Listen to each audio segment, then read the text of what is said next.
My name is Enrique Jograj. I'm a retired lieutenant colonel. I joined the Army in January of 1969, and I retired in November of 2010. My first combat duty was Vietnam. I was an infantryman, and I saw the brunt of actual combat. I got injured, recuperated in country, and became a door gunner on a Huey. That gave me an upfront window of a different kind of war than experienced by an infantryman. When I came back home to the United States, I came back home to a very unpleasant situation. There were picketers and protesters. We were called names. They spat at us as we walked off the runway to the waiting bus and called us baby killers. I was ashamed for the time that I spent in combat defending what I thought was a United States of America cause. We Vietnam veterans were shunned for many years. There were no programs to assist us. And we curled up into our little corners and suffered.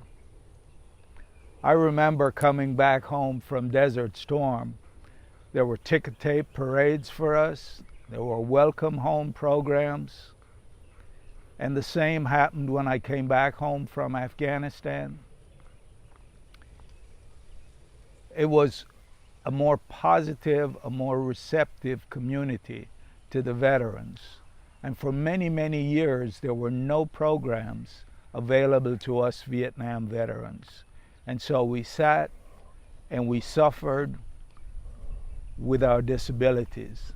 And most of us seem to have PTSD because we fought a different war, we saw a different form of casualty, and we suffered together, and with no treatment, life was very difficult. So we withdrew to the inside. And so you find many Vietnam era veterans are locked away in their home, afraid of the world. But we're still alive. We still want to come out. We still want to function as humans. We still want to function as citizens.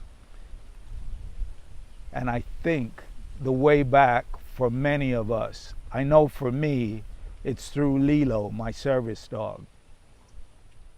And I would recommend that older veterans get a service dog.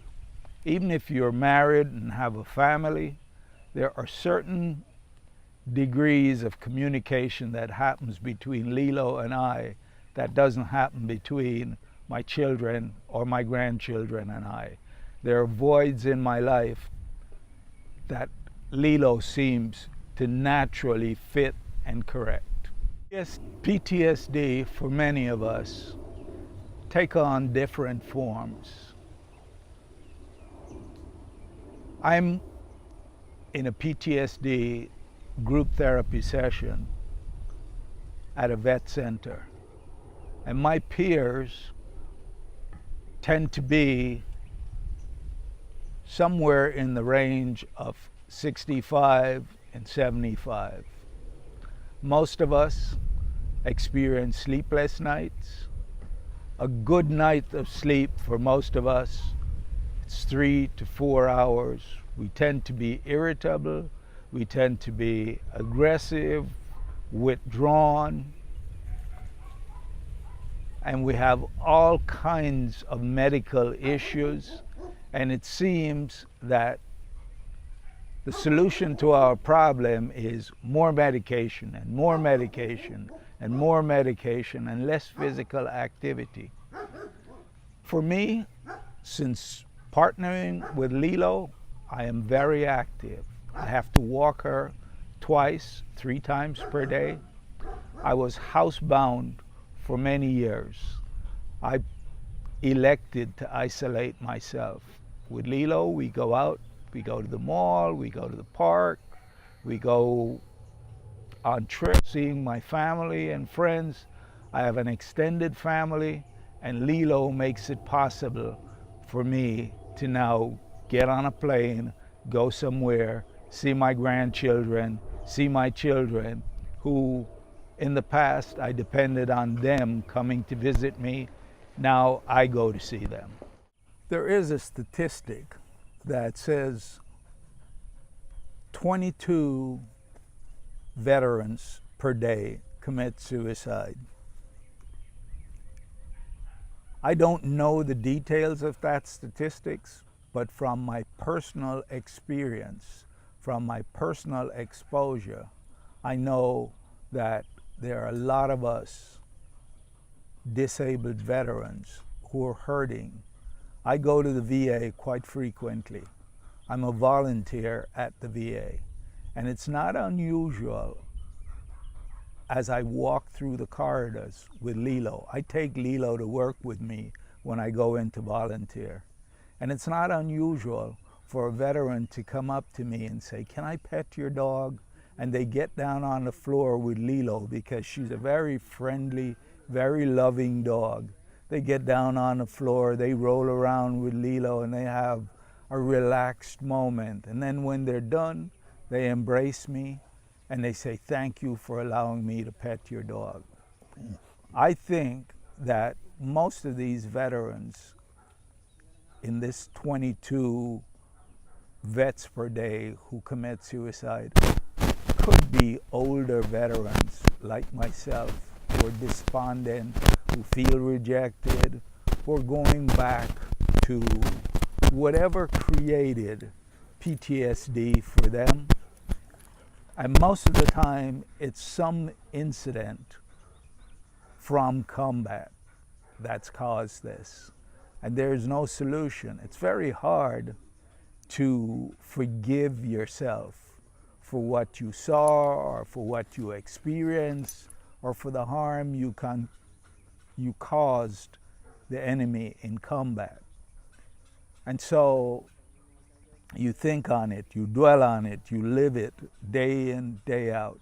It results in sleepless nights. It results in outbursts that the average person doesn't understand. Sometimes we take it out on our spouse, on our children, and we end up being divorced. We end up being alone. And it's not by choice. It's as though there's someone at the wheel of our brain, of our psyche, that's guiding us off the path into a quagmire of difficult thinking, difficult living, frustrations. Lilo has helped me to stay grounded, she's helped me to stay focused. Whenever I'm drifting, she seems to appear out of nowhere in the house or in the car, and she immediately starts loving on me and causing me to focus and to come back to here, and to dispose of the pain mentally, emotionally, physically. Solution that she brings to me is, I can't explain it. Maybe the psychologist, the psychiatrist can explain it, but I know that through Lilo's presence, I am comforted and I can live another day. I don't think that a service dog or a dog is only for a young person. I actually believe that a dog, a service dog, is an excellent companion for us senior citizens. Lilo needs to be walked a minimum of twice per day. Our walks have gone from a walk until she poops, which could be half a mile, to now each morning we walk between 2 and 4 miles, and we do the same thing at night. That's marvelous for me because I need the exercise. I'm in a weight control program at the VA, and Lilo is my partner. We go out every day and we get the required 6 to 10 mile of movement in, and we do it having fun. She's getting exercise and I'm getting the exercise. A young veteran will see his dog more as a social animal. For us older veterans, our dog becomes our companion. The dog hops up on the couch, watches TV with us, sits quietly by our side while we read, sits in the car with us while we drive. We know we have a friend for life in our service dogs. I want to thank you for supporting Vets Helping Heroes in the Positive Action Foundation. We have 20 service dogs in our program. They're veterans in need of service dogs, but the only thing that's stopping them is a lack of funding.